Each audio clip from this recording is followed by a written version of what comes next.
All right, and welcome to another episode of Perspective in Pokemon, where sometimes we're talking perspective, sometimes we're talking Pokemon, but today we're talking about something a little different. As you guys know, I'm a big fan of Pokemon, but I also was a big fan of Yu-Gi-Oh back in the day. And so, because I've been more curious lately about, what's been going on in the Yu-Gi-Oh market, how's collecting going in that market, I brought on for today's guest, Robert. And just as a real quick, Robert, I met him through Twitter, as I've met most of these guests, actually through Twitter. Yeah, correct. It's a really good place to meet people. But Robert, real quick, if you can just give a brief intro of who you are and like what you're up to. So me personally, when it comes to the Yu-Gi-Oh stuff, I'm a reseller by trade. Okay, so I started with reselling from yard sales, and that's how I kind of got into it. As a kid, I collected Pokemon, football, basketball, anything that came out on cardboard. So for me to see everything that's going on now, it's kind of like reliving my childhood. So, being able to do all that. Originally, from San Antonio. So for me, my market's a little different than other people. But yeah, I mean. Cool. So I'm curious, when it comes to Yu-Gi-Oh, like, were you one of those people who like collected as a kid and then got back into it later, or have you kind of always collected or done stuff with Yu-Gi-Oh? Yu-Gi-Oh was kind of something that I fell into. Okay, now remember I said I was reselling and hitting up yard sales. So what happened was I found literally a suitcase full of cards, and I'm talking, I think it was somewhere between 2,500 to 5,000 cards. Lady just wanted to get rid of them. She took $20 for it. I was like, cool. So from there, I didn't know what I had, so I had to start doing research. And once I started digging into this and started seeing everything that was there, it opened my eyes, because then I started seeing a lot of what I was seeing and doing with the sports cards and the Pokemon cards growing up. So, for me, it was something that I fell into. And then once I seen the growth in it, the potential and everything behind it, it just opened my eyes even more. That's crazy, man. Yard sales, where it's at, man. I'm surprised what you can find just because somebody wants to clear some space. Well, it's funny because I've done not that many, but I found sizable collections through yard sales for like $100, $50. Nice. Crazy. So, okay, so you found all these cards from a yard sale. Mm-hmm. So, I guess, how did you start getting into like realizing what their value was and all that? So with that, I had to I started from scratch, blank slate. I started Googling. I don't know if anybody remembers back in the day, the old Beckett price guides, and Pokemon had a run on the Beckett price guides too. So I thought to myself, okay, there has to be something out there for Yu-Gi-Oh. So I started researching. I found articles on top of articles talking about these cards, and the thing that clicked with me was when I started seeing some of the value behind some of the rarest cards. Okay, like right now, everybody's crazy over Pokemon because of a $250,000 card. Nobody knows about a $10 million card, a Yu-Gi-Oh card, that there's literally one of in the world, but yet nobody can lay eyes on it. It's been brought up by a collector, and there's articles about this all over the internet. So when I started seeing, there's a $10 million card out there, what do I really have here? And then that's when I just started digging, Google searches, articles, just anything I could find. One of the best tools that I've found that helps me out today is a website called YugiohPrices.com. And they're pretty much like an online tool. You go look up the card, you see what the current values are from eBay data and other sales places. Sweet. And that was something I did not know, going back to that $10 million card. Like, because I watched your video the other day, and like Pokemon doesn't even have a $10 million card, at least not yet. So, okay, so there's a story behind this card. and it's rumored that it was bought up by a Japanese investor, so it's somewhere in Japan. Now, the card is it's one of the highly sought characters. It's a blackluster soldier. It was one of the first cards out, back when the trading card game started. It's one of the original anime characters, Yugi's cards that he summons. So the card game runs side by side with the actual cartoon or anime, and with that card was a prize card for the world championships that they do. This card was printed on stainless steel. So because of all of that, that's why this card is valued as high as it is. Man, that's crazy. Yeah, that makes sense though. It's a prize card because in Pokemon, some of the highest value cards are trophy cards because they only make 5 or 4 or 1, whatever it might be. Correct, and it's funny because the last time I caught wind of a championship card was actually on eBay. It was one of the recent ones, and it's been sitting at $38,000, like raw card, unrated. But the fact that there's only one of this card, period. And it's interesting because they've created replicas of the card, and the replicas still sell for $250. And it even says on there replica. So I mean, it's hard to fathom where this market can go when you see certain things like that. That's crazy. So I'm curious because I don't know. I have not done the research, but I know with Pokemon, like the competitive side is still very much alive. Do you know, like at Yu-Gi-Oh, are they still doing like a lot of competitive play? Like they are still doing competitive play, and it's funny that you mentioned that because obviously with the current situation, not a lot of these events are going on. Well, at the beginning of this pandemic, there were people selling off the world championship trophies on Mercari and eBay, just to keep funds coming in. So, these tournaments are still going on, and, they're still happening. It's just in our current state, they're just not happening because they don't want to, have the crowds gather up. Yeah. But, the fact that the tournaments are still going on, the original show aired, I believe it was 96 in the US. The card game came to the US in 1999. So you're talking nearly 30 years. Wow, I mean, yeah, because I remember being, gosh, I don't even remember, how old was I? Maybe 10? And discovering Yu-Gi-Oh! I used to watch the show. I used to have tons of Yu-Gi-Oh! Cards. I have no idea where they went. I'm sure if you had some of those first editions that are going for some of the ridiculous prices behind them. I mean, it's not ridiculous. I mean, if you have that prize trophy, then you have literal gold in your hand. But to find out what some of those cards are worth today, you'd probably be kicking yourself. Oh gosh. Well, I think I did look up one card once because I had the original like Blue Eyes White Dragon. Okay. And so I remember looking at, I don't remember how much it was, but I remember looking it up once like a year ago and thinking, oh my gosh, like I have to find that card. Let's see. Currently, I would say one of the highest cards out there would be your first edition Dark Magician Girl. And it has to be the variant from the Magician's Force set. This set came out in the late 90s. That card raw can go for about $5,000 if it's in pristine condition.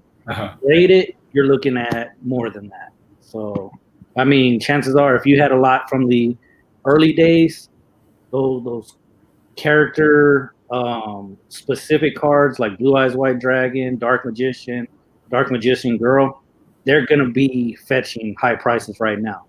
Get it PSA rated, you'd be surprised at what you can get.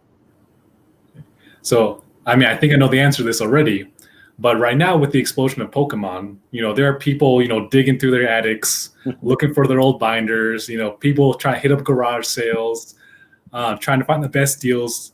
Do you think people should also be looking for their old Yu-Gi-Oh cards? I would say yes. And the reason behind that, One, the nostalgia purposes.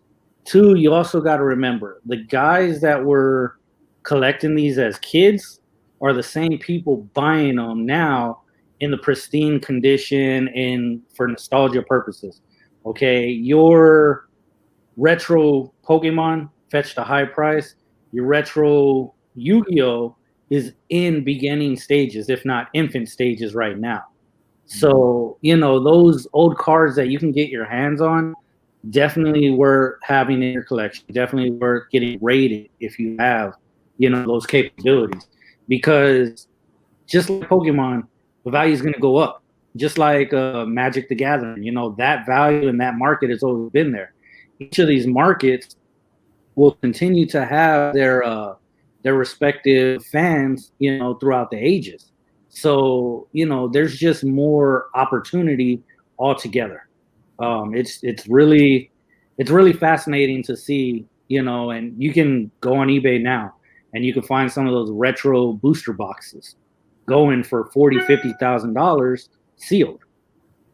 So it's amazing to see something that has survived time for as long as it has and still be originally sealed and still be on the market today. Mm-hmm. That's crazy. So, I mean, it's crazy mostly because I have not dove into Yu-Gi-Oh. Pokemon I understand like through and through, but Yu-Gi-Oh is just something that I hadn't even like really thought too much of. It's funny because with that, I don't know if you've been noticing at the stores when you go to buy your cards, Pokemon was disappearing like almost immediately. Now Yu-Gi-Oh is starting to do that too. Okay, like they're used to. I noticed that just like this past like 2 weeks. Mm-hmm. Yep, because collectors are starting to wake up to the fact of, okay, is this an untapped market? Is there still something here that I can get in early on and capitalize, cash in, or hold, and then go ahead and cash in, let's say 5 years, 10 years, 20 years from now? Yeah, that makes sense. So on that note, and obviously this is more speculation, we don't know, but what are your thoughts on starting to collect or invest in like the newer sets? For the newer sets, what I would, and this is all of Yu-Gi-Oh, and it's similar to Pokemon, is that each set will have chase cards.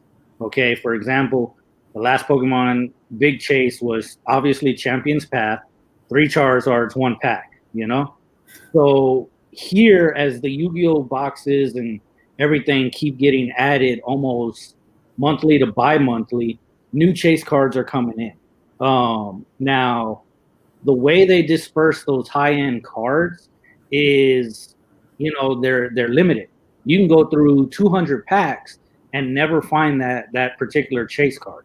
Okay, so for anybody looking to invest into this, I would say do your research, find the chase card per set, and then try and buy the card raw online, and then invest in that to get it rated, and that would be the better hold.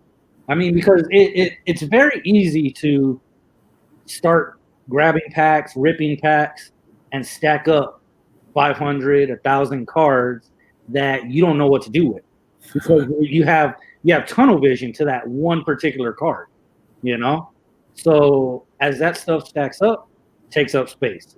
So if you want to alleviate that, go directly for the chase card, find out what you're looking for. Typically, and here's a little trick for anybody. Typically, the cards will start high. As more come onto the market, they'll dip down. Buy in that dip, and then from there, you can capitalize a year and a half, 6 months, whatever. And it's funny that we're talking about this because I got a card that I personally found out of a set. I think the set was maybe 2 years old, and it still had a retail release. I found one of the chase cards. I managed to hold on to it. At the time, the card was worth, when it came out, it was worth about $75, $80, right? It dipped to about $35 online. I sent mine into PSA. it got PSA Gem Mint 10, the highest grading from PSA. I put it on eBay and sold it for $500 easy. And that sale didn't take maybe 8 days. Uh-huh. And when something goes that fast, that tells me I undersold it. So, and that's why I say the value can be in finding the chase cards and buying them directly. For sure. Yeah, I mean, because it can also be similar with Pokemon, where you're looking for that, Charizard VMAX, Mm-hmm. and you buy, freaking, $300 worth of packs or $700 worth of packs, when you could have, at this point, I think right now that card is selling for like $350, $360 because it dipped. I think both the rainbow and the black are all sitting at about $350 to $400. Mm-hmm. And when they first came out, $700 easy. Uh-huh. And that's when everybody was chasing. And that's why I say, if you time it right, you can make the most profit off of Pokemon, Yu-Gi-Oh! But you have to have a plan. If not, you're gonna sit there and you're gonna go through a lot of funds quickly, and you're gonna get stacks of cardboard sitting there, thinking, okay, what do I do with this now? For sure. So I'm curious. So I've only bought one Yu-Gi-Oh product recently. It was the Maximum Gold. Okay. I believe that's what it's called. Just because I heard good things about it. What are your thoughts on that set? So the Maximum Gold, what you're really looking for is those gold cards. Okay. They have a gold trim around the edges and everything, has a different shine to it. That set itself, okay, the reason why that set is worth getting is because it has a Blue Eyes White Dragon in it, and it has a Dark Magician in it. Both of those cards are on the gold rarity. So that card alone right now, I want to say when it came out, they were teetering around the 30, 40 range and may still be around there now. But remember, that rarity of a popular character, the value only goes up. Okay.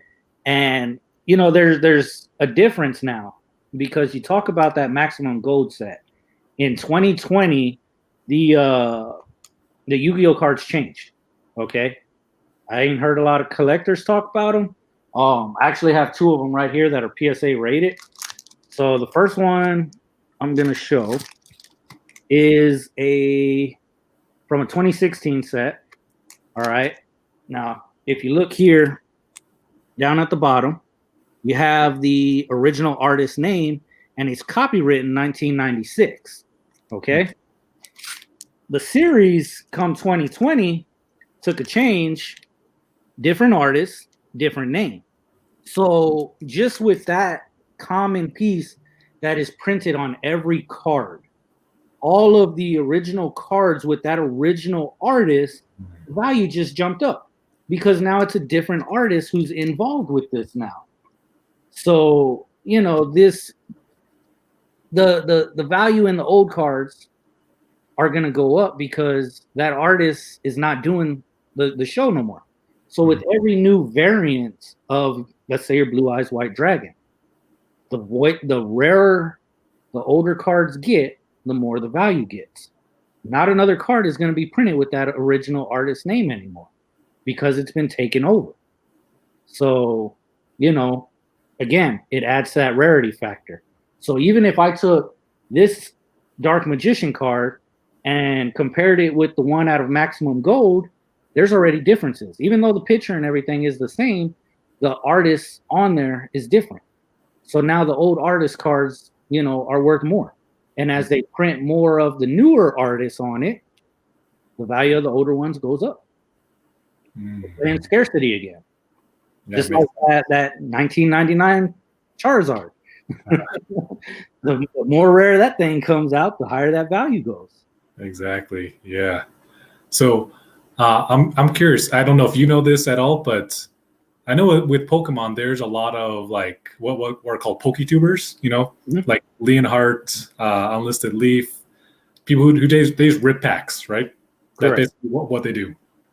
Do you know if are there anyone like of that kind of more as who's more established who does that on YouTube right now? So there's a lot of them. Okay, and you go into YouTube, you type up Yu-Gi-Oh box breaker, you're gonna get a laundry list of them. I've watched through some of them, and I've also watched some of these guys that they'll go buy those $5,000 packs just to break them on their channel. So, if you search out the content, you're going to find it. Unfortunately, I don't follow a lot of them just because you can really get caught up in the nostalgia. And as somebody who does box breaks himself, me getting caught up into that nostalgia and then saying, you know what, let me go match him. Let me go buy a $2,000, $5,000 box. Again, by opening some of these, you can get yourself into a lot of trouble with a lot of cardboard that doesn't have all the value. Now, you find that one chase card in those $5,000 boxes, better send that straight off for grading because, you're literally holding a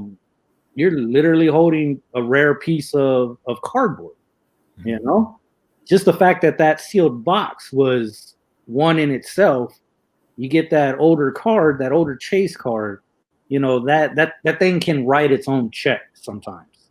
Mm-hmm. And that's what we're seeing a lot of right now. That's what we're seeing with Pokemon. And it's coming to Yu-Gi-Oh!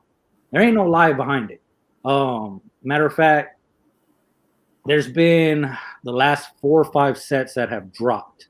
There have been chase cards in there ranging from $200 to $2,000. I seen one YouTuber, I can't remember the name of it, but he spent, I want to say close to about $8,000 to find a $10,000 card. So it was just, it was nuts, but the fact that the value is there and not a lot of people are chasing it right now, it's all opportunity for anybody who wants to get into it. For sure. And I mean, all it takes is someone with like the caliber of like, or at least the following of like Logan Paul. Well, you mentioned that, and again, we've met on Twitter, so you see a lot of the same stuff that I see. Very recently, Gary V asked, and 137 did the article. They did a Yu-Gi-Oh article bringing some light to it. I feel they didn't do the trading card game justice with their article. But then Gary V went on to Twitter and said, hey, are there any knowledgeable people about Yu-Gi-Oh? I had people tagging me on that. And, I straight up told Gary V, hey, man, I've reached out to you in the past and said, you guys are forgetting about this. And then I dropped a picture of that PSA 10 card that I sold for $500. And I said, look, if you're not following it, you're missing out. The opportunity is there, but he definitely has the reach to start it. For sure. Yeah. And it's just, I guess I was thinking, because Gary Vee got into Pokemon, I don't remember when that was, like 8 months ago. So, okay. So at the beginning of the sports card craze of 2020, he started buying up, all these players' graded cards. Then he made mention because he heard the rumblings of Pokemon. Okay. Mm-hmm. Everybody started focusing a little bit on it, not paying as much attention to it. When Logan Paul Logic got into that $250K, bid over on the Charizard card, that was the final spark to ignite the fire. Okay. The foundation is being laid there for Yu-Gi-Oh right now. We're just waiting for that big spark to light the fire. Mm-hmm. And then it's going to be game on. You're going to see the same thing all over again. History repeat itself. If you have graded cards, you're going to cash in. Okay. Cause, I know you've been seeing it too. The Pokemon stuff, the 1999 cards, even the base cards rated are going for $400 and $500 online, if not more. Okay, it's going to be the same craze all over again. Mm-hmm. Yeah, because I think you have to keep in mind, like a lot of, so because I've talked to a ton of people in the Pokemon community, like about various things from Pokemon to, you know, just everything, not just Pokemon, but we talk a lot. And what's interesting is that almost every single, at least in the US, almost every single kid who loved Pokemon also got into Yu-Gi-Oh. I mean, so, they were the after school special for us, man. Growing up, I mean, you're around the same age as me. Okay, so you remember running home, turning the TV on, catching that episode of Pokemon, then the episode of Yu-Gi-Oh right afterwards. Okay, and the same thing on Saturday morning. So now we all have kids. We're showing our kids that. We have the unlimited access to the seasons on Netflix. Yes. So as our kids start seeing it, you know, now all of a sudden we're restarting the cycle. So it's only a matter of time where the cycle repeats itself, goes through the motions and everything, and, you know, just starts all over. Because, you know, there's parents out there buying their kids Pokemon stuff because, hey, I remember this as a kid. And then all of a sudden it starts over. The cycle restarts. 100%. I mean, I get DMs like multiple times a week of someone like a friend or someone who I met online. And there's like, hey, I'm getting back into Pokemon. Like, where should I start? And it's like, I think the same, like you exactly what you're saying, like the same thing's going to start happening with Yu-Gi-Oh. I mean, might start with Pokemon, and then it's like, yo, man, I remember Yu-Gi-Oh too. Like, what's this all about? Like, where's this at? Well, see, and that's the thing is that, you know, it's mentioned. It's funny that you mentioned that, because when people reach out to me, I tell them, hey, look, I wrote an ebook on this. I put it on Gumroad. You know, it's there. It has all the information with plenty of pictures to show, you know, of my own sales. Okay, hey, I sold this for this. I did this for this. Here's the resources I used to get, you know, what I did. So that's why I say a lot of the stuff requires research. If you put in that research, you now know what you're looking for. Instead of going to the grocery store or wherever you're buying your cards at and clearing off a shelf, now it's like, okay, I know I only want this particular set, you know? Excuse me. It's not a matter of blind purchasing. It's a matter of picking where to purchase, picking what to purchase to maximize your collection, your profits, whatever it is you're trying to go for. I mean, I've built collections on Yu-Gi-Oh cards, you know, books that are worth $1,000, you know, and there's $100 card sitting next to a $50 card followed by another $50 card. And the only reason I was able to do that is because I knew which cards to keep, which cards to seek out. And if I needed to fill a set, okay, this one particular card is selling for, let's say, $8 on eBay. Okay, go buy that for $8. If an entire set combined is selling for $300, you just got yourself, you know, the last piece of your puzzle to where you can say, all right, hey, I can sell this, I can keep this, I can hold this, or I can choose to grade it. I mean, there's a lot of different avenues that you can do. 100%. So 2 things. One, shoot me that link to your ebook. I'm gonna put it in the description. So you guys go check out his ebook. If you're wanting to get into Yu-Gi-Oh, go check out his ebook. Start getting educated. And that brings me to my point: is that if you want to invest, I know for myself, I'm going to want to get into more Yu-Gi-Oh. I'm going to have to do some more research. I'll get educated, because it kind of blows my mind. I kind of just have to chuckle. I'll see people, you know, on TikTok or Twitter or wherever, just start getting into Pokemon and think they can just flip it, just buy whatever. I'm like, there was something. I think it was the Jirachi GX box or some kind of the Black Friday special with the I believe it had 10 packs in it. I saw people buying it up. I have not bought a single box. I saw the box. I was like, oh, that's going to be a cool gift at $20, at $25. Yeah. But people were buying it. I knew what sets were in there. I was like, guys, no, you can't flip this for $60. No one's going to buy that for $80. Like, it's not worth it. It's just, and so you had to get educated on exactly what you're saying, like what sets, what cards should you be looking for? Well, see, and like I said, it's very easy to collect a lot of cardboard that is useless.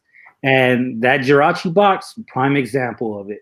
You know, it's one of those things that, yes, the XY Evolutions packs were in there, but you're talking one pack per box, and there was 10 cards in there. And I believe the XY Evolutions set was close to 200 cards, right? XY Evolutions was close to 200, and I want to say 2 or 3 cards in there were the real chase. So, you know, do the math on that, and those aren't odds in your favor. Those are Vegas odds for the house that you want, you know? For sure. Like, guys, just get educated. Like, whoever's listening to this, watching this, you got to get educated. Correct. Like, you will lose so much money being uneducated. Oh yeah, definitely. And you know, and that was one of my early mistakes with the Yu-Gi-Oh stuff.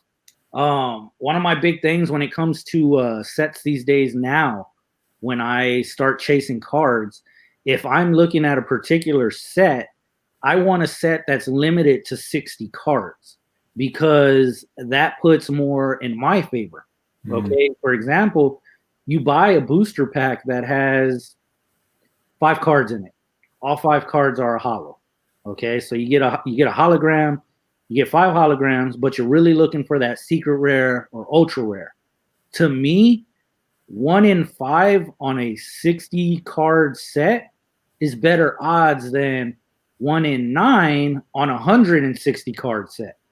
You know, and that's ultimately what you want to avoid, because when it comes to Yu-Gi-Oh, you can rip booster boxes with 24 packs in there and still not get a chase card.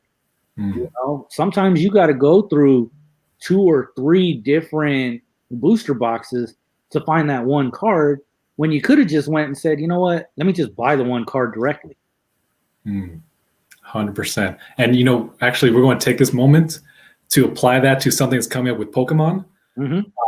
So Shining Fates, it releases in February. It is going to be the biggest set Pokemon's ever released.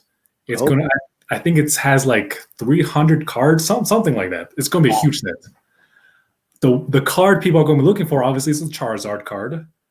Like, if you want to apply what Robert's talking about, first of all, well, a couple things. One, know that the prices on the card, just similar to Yu-Gi-Oh, on that Charizard card is going to go down in like 6 months, 3 months after the set releases.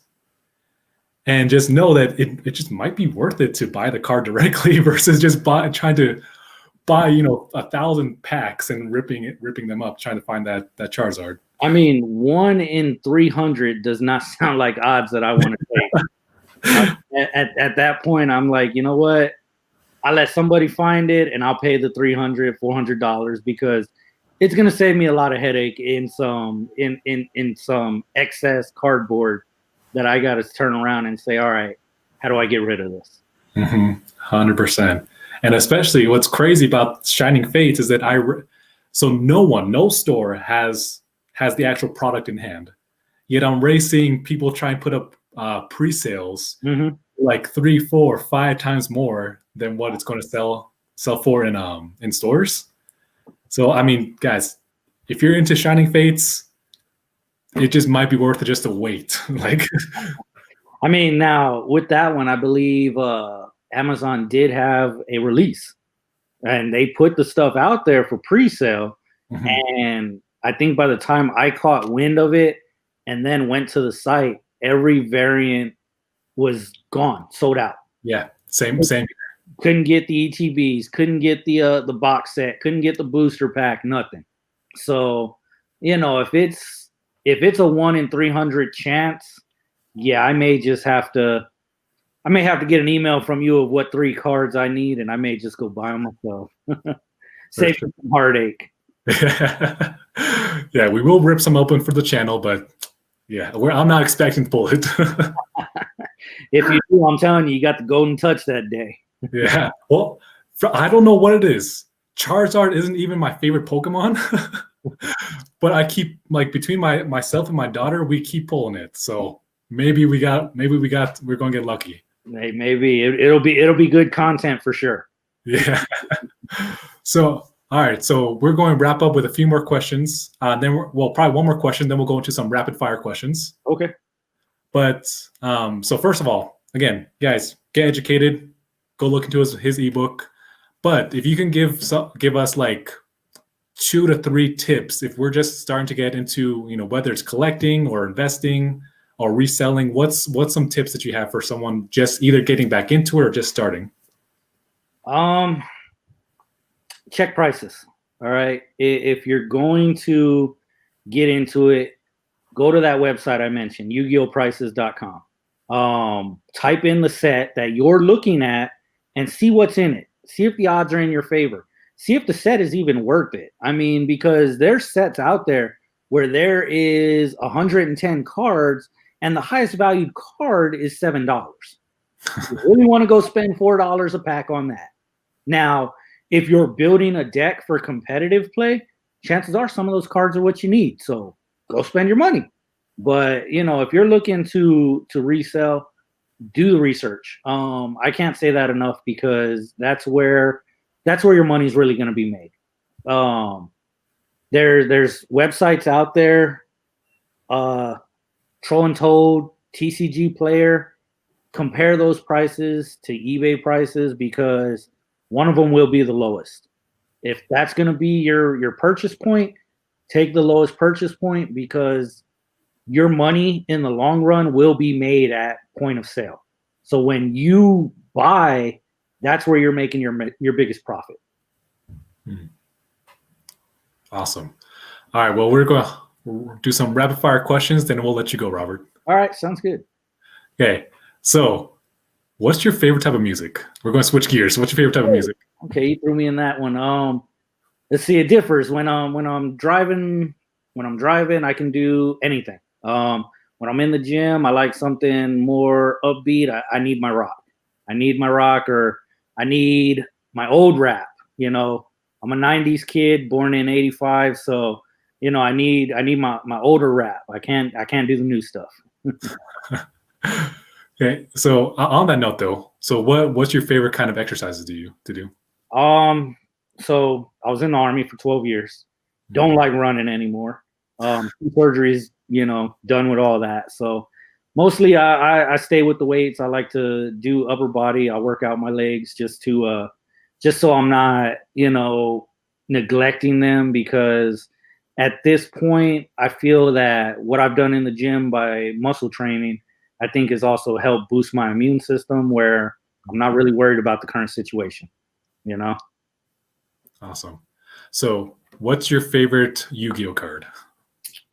I definitely have to say it would be that Blackluster Soldier, just because that was a card that I literally took from purchase. Bought a booster pack at the grocery store, opened it up, it was in there, got it rated at a PSA 10, and sold it 500 easy. That'd probably be my favorite card too. Oh yeah.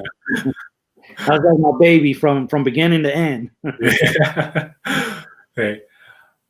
So is there a Yu-Gi-Oh card that you don't currently have that you would personally like to just either buy or pull just for yourself, like just to have for yourself?